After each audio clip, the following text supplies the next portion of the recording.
মিষ্টি পান সুপারি আমাদের এখন জামাই নিয়ে মোটর সাইকেলে যাইতে হইব। মোটর সাইকেল নিয়ে আসতেছে জামাই।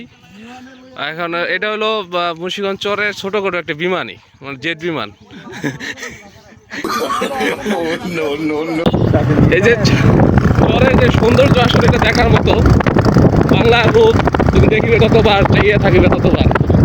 আসলে রবীন্দ্রনাথের এই উক্তিটি বারবার মনে পড়ে গেল। সৌন্দর্যের যে আসলে তো শীতকাল চলছে, সবজি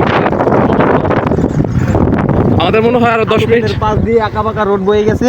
তবে আমরা এখন গ্রামের রাস্তায় ঢুকে গেছি, ভাঙ্গা রাস্তা প্রায়।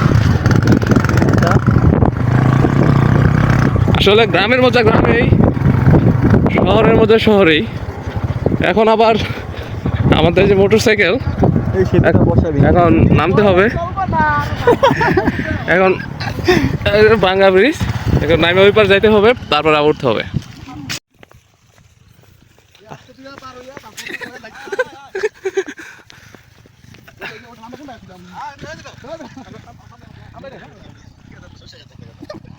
দূর চোখ যায় শুধু আলু ক্ষেত, আলু ক্ষেতের মাঝখান দিয়ে কাঁচা রাস্তা, তার মাঝখান দিয়ে মোটর সাইকেল, আরো আছে সাথে জামাই।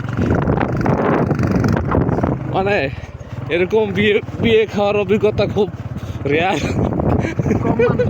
কম মানুষের আছে বিয়ে খাওয়ার অভিজ্ঞতা।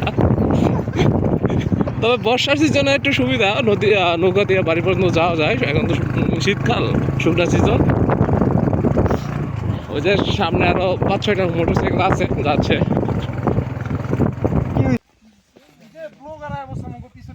হ্যাঁ হ্যাঁ, আমরা এখন পদ্মার চরে আছি। ওই যে সামনে যে অংশটুকু, এটা ফরিদপুর, আর এটা হলো মুন্সিগঞ্জের লাস্ট সীমানা। হ্যাঁ, ফরিদপুর।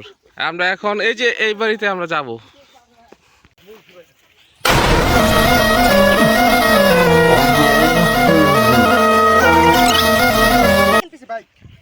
এই যে খাবার রেডি রেডি সেডি গো। উফ, কামড় দিয়ে লেছি।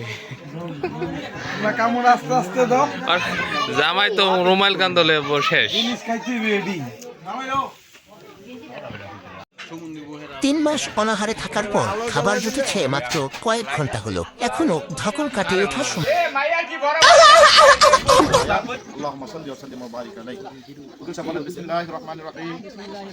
আমার ওকালতিতে আমার নিজ ভাতিজি সোনিয়া আক্তারকে 5 লক্ষ টাকা মহারানা ধার্য করিয়া গহনা বাবদ 1 লক্ষ টাকা কুশল মানিয়া এই মজলিসে আপনার নিকট